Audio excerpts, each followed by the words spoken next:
Hello, everybody. This is Dr. Keith. Welcome to the second episode of the Practice Heals audiobook. We will begin with Chapter 1. Let's begin. Fully living and unconditionally loving your life is simple, especially if you become a student of life, curious about what life wants to teach you. That's how I discovered what I call the practice. I became intrigued by life, and the more I studied it, the more intrigued I became.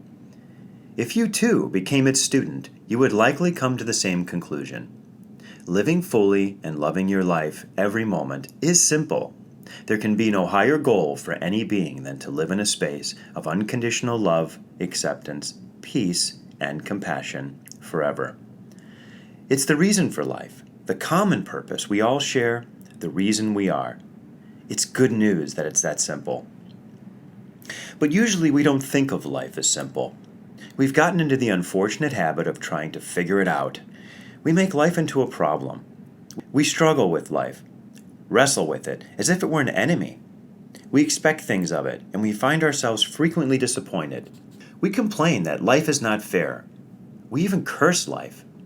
Rarely do we take the time to really look at what life is and what life isn't.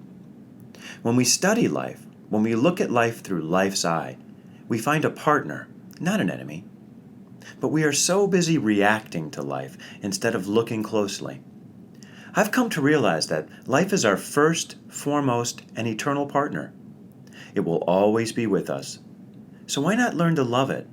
Learn how it wants to be loved, just as you would a lover. When we see life as our eternal partner, and we begin to practice loving her, being honest with her, being truthful with ourselves, we will begin to love life unconditionally, no matter what. No matter what. When we stop reacting and struggling, life moves towards us as a guide. As you move more deeply into the practice, you will find it more and more simple to live fully and love life unconditionally. I didn't always believe this, but now I do. Now I know that life can be synonymous with peace. There is an inherent divine order to life that becomes visible and awe-inspiring. It brings us peace. This peace and unconditional love for our lives, no matter what, is available to each of us when we become ready to let go of the ingrained and habituated views about life that we've probably believed for most of our lives. Society, religions, institutions, and popular culture have put their opinions out there, and we've accepted them as true. Yet, they're only opinions, only particular views. They are not the whole truth about life. I've discovered that life has some eternal and infinite truths, not opinions, that serious students of life have come to realize. These truths are not new.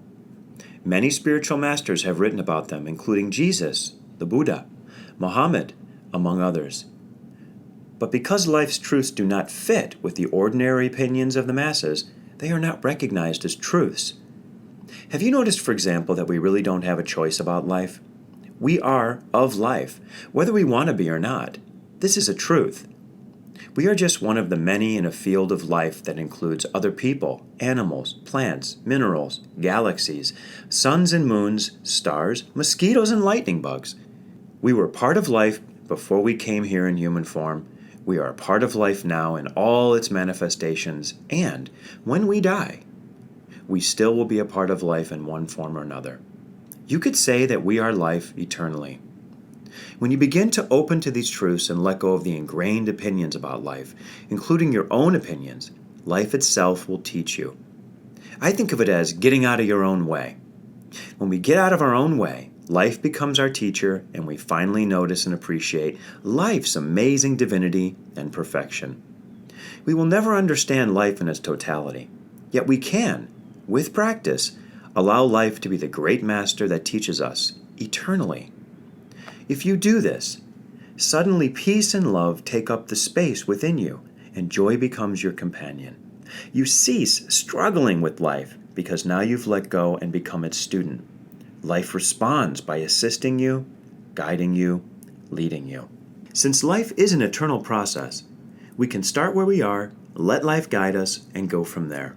This is a choice we have in this moment, to begin to look at life and listen to it, rather than always fighting it.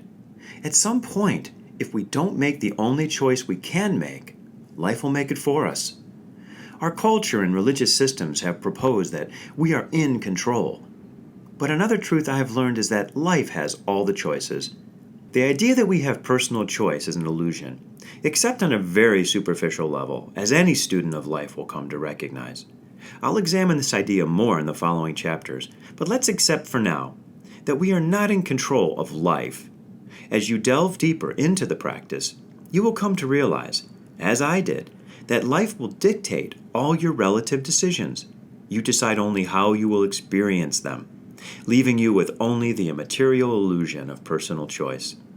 While not having personal choice may sound like bad news, it helped me suddenly grasp and better understand my part in the field of life. Allowing life to decide, I've discovered, is really the better choice. As you grow in the practice, you too will recognize that you are of life and that life is moving and directing you as you get out of your own way. As you surrender to life, it will take you on a journey to your greatest and highest good. Will that mean life will always be good? Yes. Will you always understand why life is good? Absolutely not. Yet another truth about life that I've learned is that something that happens today, whether you like it or not, may have happened to actually heal something that took place 10 years ago or 10 lifetimes ago. Life is energy, after all, and energy is not limited by time and space. Or another possibility is that the situation, whether you label it as good or bad, may be preparing you, making you ready for something that will happen 10 minutes, 10 years, or 10 lifetimes from now. We get caught up in judging life's hiccups on a moment-to-moment basis. Life's funny or sad or troublesome moments confuse us and worry us. But judging moments is akin to holding the tail of an elephant and then proposing that the animal is small and skinny. We cannot begin to comprehend the complexity of life at its truest level by evaluating individual moments with our senses and passing judgment on them. Instead, we can begin to look at life through life's eye. The next chapter we will begin to look at life this way. But here's an example of seeing through life's eye to set the stage. Suppose you are fired from a job in which you were poorly paid and overworked. Nonetheless, you believe you need this job, you depend on it, and you are devastated that you have been fired. Maybe being fired from a job has happened to you before, and now it's happening again. Maybe you have a history of being treated poorly, both in your work life and your personal life. Perhaps even your parents were abusive in some way. From life's viewpoint, being fired is life offering you another opportunity to grow in self-respect, worthiness, confidence, courage, and self-love. Suddenly, you have come to terms with what is eating you on the inside, which has appeared outside in the form of a firing. You view such a thing as terrible. Life doesn't see it that way. Life wonders, will she get it this time? Will she demand more respect? Or will she agree again to be underpaid and overworked? Will he learn this time to appreciate his own worth? Will he speak up on his own behalf? Will he develop courage? Life was delivering you from the tragedy of being underpaid, overworked, and mistreated. This is an example of how life sees such situations. Of course, you can always go on feeling abused without looking at the inner demon that is eating you alive.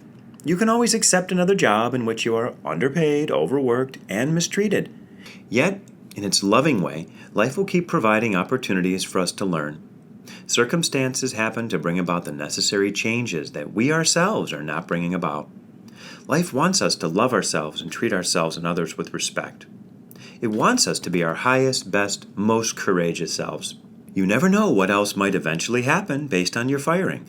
Perhaps 10 minutes, 10 months, 10 years, or 10 lifetimes from now, someone might suddenly get an insight, or some necessary and good thing might take place that provides you or someone else with an opportunity to grow, to thrive, to learn, to love.